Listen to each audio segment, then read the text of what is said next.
Let me now move on to Mr. Joseph Kono, co-president from the end of 2017 to the end of 2019. I was pleased to learn of his great investment in the efforts in retaining the JPA in the new agreement.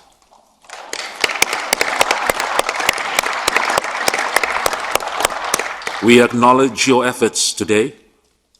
You now have the floor, and please, welcome to the lectern. You have 5 minutes.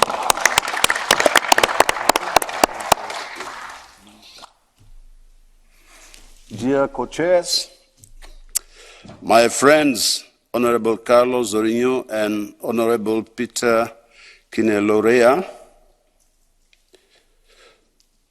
members of the Secretariat, dear colleagues, my dear friends, honorable members of the JPA, all protocol observed. Let me warmly greet our esteemed colleagues who also acted in this capacity, Honorable Sitole,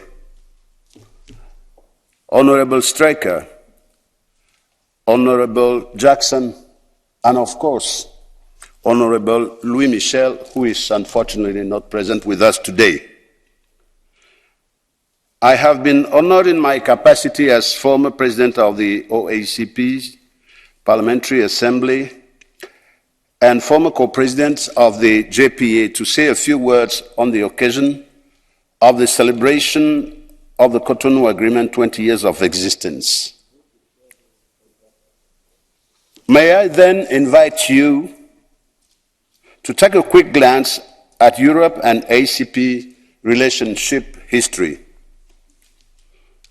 1957, Part 4 of the Treaty of Rome provided for an association of the overseas territory of Belgium, France, the Netherlands, and Italy.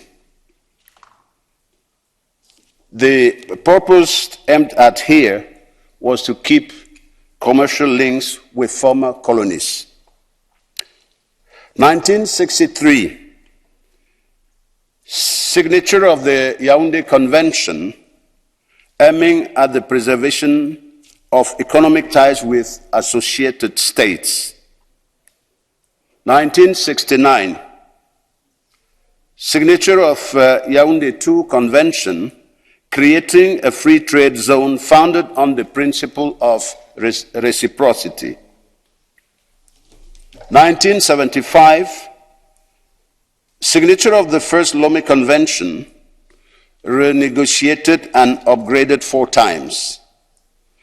The convention brought many innovations like STABEX, CISMINS, and was proclaimed politically neutral and promoted as a legally binding contract between equals. I insist on that point because the relationship between the EU and the ACP group of states is regarded as a relationship between equals, and it has to be that. And this is also the aim aimed at in the successor to Cotonou Agreement. The 1975 also was the date of the official establishment of the ACP group by the Georgetown Agreement, where it is provided for a JPA. 2000, signature of the Cotonou Agreement concerning trade cooperation and the provision for EPAs. 2008, entry into force of EPAs. 2018, finally, opening of the post-Cotonou negotiations. Chers amis, que de succès engrangés depuis les ambitieux débuts de notre coopération en 1975. Nous n'avons pas toujours été d'accord sur tout.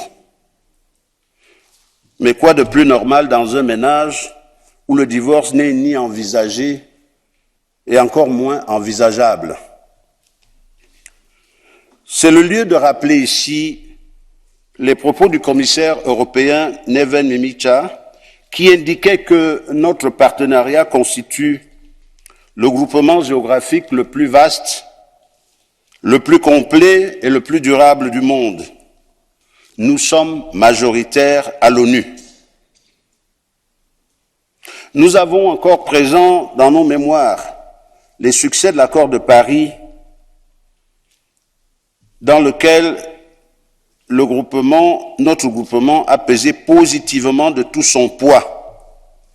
Alors, ad multos annos pour participer activement aux changements en cours dans le monde.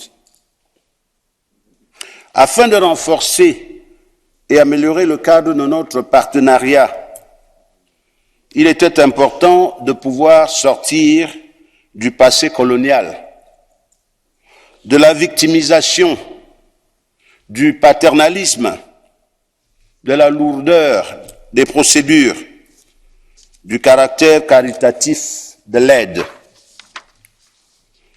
pour nous engager résolument dans une relation d'égal à égal, comme je l'ai dit tantôt,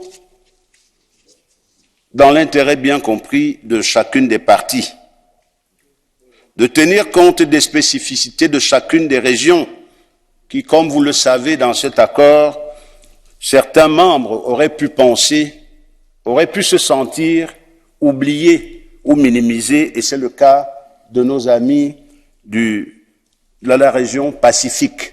Et je pense que cet accord va corriger ce sentiment. Et enfin, cet accord permet de s'arrimer de manière plus décisive aux ODD. C'est là l'esprit du nouvel accord qui vient d'être finalisé et paraphé. Chers amis, chers collègues, qui mieux que les parlementaires peut parler avec autorité et légitimité au nom des populations? C'est à cet égard que tous ensemble, Européens et ACP, avons plaidé avec succès pour une dimension parlementaire forte dans le nouvel accord post-Cotonou.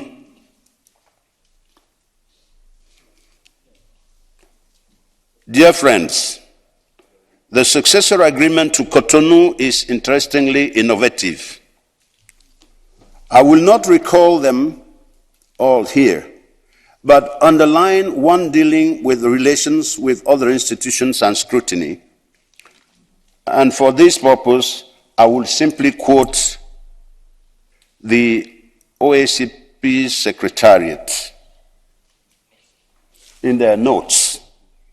Enhancing parliamentary scrutiny, that has been identified as key to enhancing the parliamentary dimension, and the draft rules include provisions that reflect this priority, namely the introduction of a statement on a key topic, Rule 20, with wind-up resolution, Rule 13.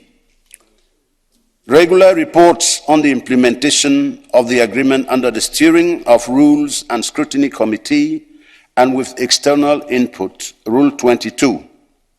Streamlined use of questions to the Commission and the Council, written and in plenary, Rule 18.